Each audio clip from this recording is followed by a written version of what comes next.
Hello, नमस्कार दोस्तों। नमस्ते दोस्तों, आपका स्वागत है हमारे चैनल पर। आज हम बात करेंगे एक बेहद बेहद महत्वपूर्ण और संवेदनशील मुद्दे पर, जो पूरे देश का ध्यान अपनी ओर खींच रहा है। 22 अप्रैल 2025 को जम्मू कश्मीर के पहलगाम में हुए आतंकी हमले ने पूरे देश को झकझोर कर रख दिया। इस हमले में 26 निर्दोष लोगों, जिनमें ज़्यादातर पर्यटक थे, को अपनी जान गंवानी पड़ी। इस दुखद घटना के बाद प्रधानमंत्री नरेंद्र मोदी ने एक उच्च स्तरीय बैठक की और हमारे सशस्त्र बलों को पूर्ण ऑपरेशनल स्वतंत्रता देने का ऐलान किया।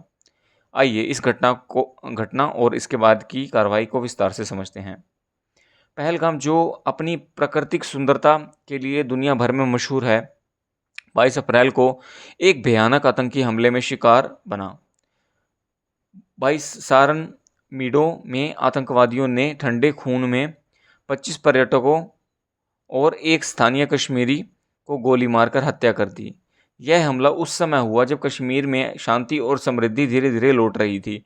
स्कूल कॉलेज फिर से गुलजार हो रहे थे, पर्यटन बढ़ रहा था और युवाओं के लिए नए अवसर पैदा हो रहे थे। लेकिन आतंकवादियों और उनके समर्थकों को यह शांति बर्दाश्त नहीं हुई। प्रधानमंत्री मोदी ने अपनी मासिक रेडियो कार्यक्रम में मन की बात में इस हमले पर गहरा दुख व्यक्त किया। उन्होंने कहा कि पहलगाम में यह हमला आतंकवाद के आकाओं की हताशा और कायरता को दर्शाता है। उन्होंने यह भी स्पष्ट किया कि इस हमले के पीछे जो भी है, उन्हें दुनिया के किसी भी कोने में छिपने को जगह नहीं मिलेगी। 29 अप्रैल 2025 को प्रधानमंत्री नरेंद्र मोदी ने नई दिल्ली में अपने निवास 7 लोक कल्याण मार्ग पर एक महत्वपूर्ण सुरक्षा समीक्षा बैठक की। इस बैठक में रक्षा मंत्री राजनाथ सिंह, राष्ट्रीय सुरक्षा सलाहकार अजीत डोवाल, चीफ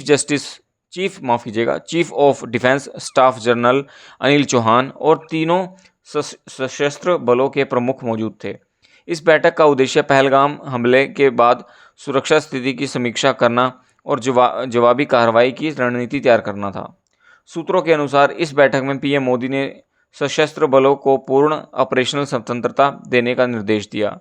इसका मतलब ये है कि सेना, नौसेना और वायुसेना को यह स्वतंत्रता दी गई है कि वे अपने रणनीति, लक्ष्य और कार्रवाई का समय खुद तय करें। पीएम ने कहा, हमें हमारी सेनाओं को यह तय करने की पूरी छूट है कि जवाबी कार्रवाई का तरीका, लक्ष्य और समय क्या होगा। यह बयान भारत की आतंकवाद के खिलाफ जीरो टॉलरेंस नीति को और मजबूत करता है। यह पहली बार नहीं है जब भारत ने आतंकवाद के खिलाफ कड़ा रुख अपनाया है। 2019 में पुलवामा हमले के बाद जिसमें 40 सीआरपीएफ जवानों ने अपनी जान गंवाई थी, पीएम मोदी ने सेना को पूरी छूट दी थी। इसके परिणाम स्वरूप भारतीय वायुसेना ने पाकिस्तान के बालाकोट में आतंकी ठिकानों पर सर्जिकल स्ट्राइक की थी। उस समय भी पीएम ने कहा था, हमारी सेनाएं समय और स्थान चुनेंगी और आतंकवादियों को मुंह तोड़ जवाब देंगी। पहलगाम हमले के बाद भी भारत का रुख वही है। सरकार ने यह स्पष्ट कर दिया है कि आतंकवाद और उसके समर्थकों को किसी भी कीमत पर बख्शा नहीं जाएगा। बीजेपी नेता पूनावाला ने कहा, 26/11 के बाद 26/11 के बाद आतंकवाद के खिलाफ हमारी नीति बदल गई है। अब हम पाकिस्तान को मोस्ट फेवर्ड नेशन का दर्जा नहीं देते, बल्कि मुंह तोड़ जवाब देते हैं। पहलगाम हमले की निंदा न केवल भारत में बल्कि पूरी दुनिया में हुई है। अमेरिकी राष्ट्रपति डोनाल्ड ट्रंप, ब्रिटिश प्रधानमंत्री कीर स्टारमर, सऊदी अरब, यूएई, ईरान और जॉर्डन जैसे देशों ने इस हमले की कड़ी शब्दों में निंदा की। अमेरिका की राष्ट्रीय खुफिया निदेशक तुलसी गबार्ड ने पीएम मोदी को लिखा, हम इस भयानक आतंकी हमले के बाद भारत के साथ एकजुटता में खड़े हैं। पाकिस्तान पर बढ़ता दबाव इस बात का सबूत है कि दुनिया अब भारत के आतंकवाद विरोधी रुख का समर्थन कर रही है। भारत ने इंडस जल संधि को निलंबित करने का फैसला किया और 50 से अधिक देशों ने भारत के इस कदम का समर्थन किया। पहलगाम हमले ने पूरे देश को एकजुट कर दिया है। पीएम मोदी ने मन की बात में कहा कि 1.4 अरब भारतीयों की एकता आतंकवाद के खिलाफ हमारी सबसे बड़ी ताकत है। देश भर में लोग सड़कों पर उतर रहे हैं, भारतीय झंडे लहराए और आतंकवाद के खिलाफ नारे लगाए।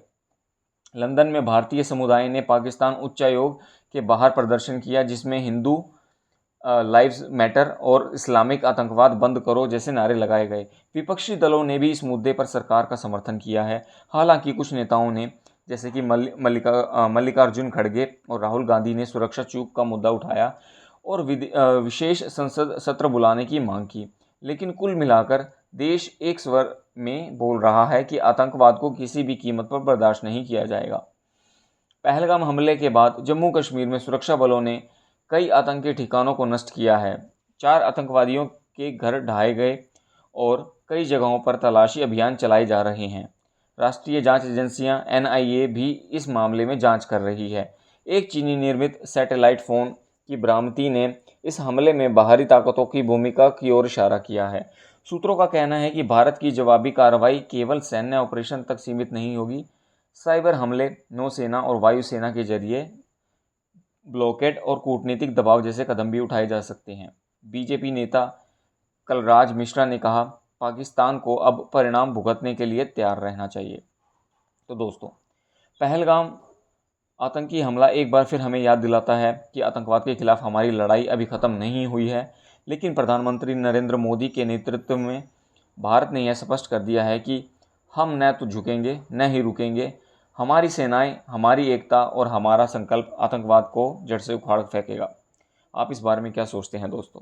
क्या भारत का यह कड़ा रुख आतंकवाद को ख़त्म करने में कामयाब होगा? अपनी राय कमेंट सेक्शन में ज़रूर बताएं। अगर आपको ये वीडियो पसंद आया हो तो लाइक करें और चैनल को सब्सक्राइब करना ना भूलें। धन्यवाद दोस्तों।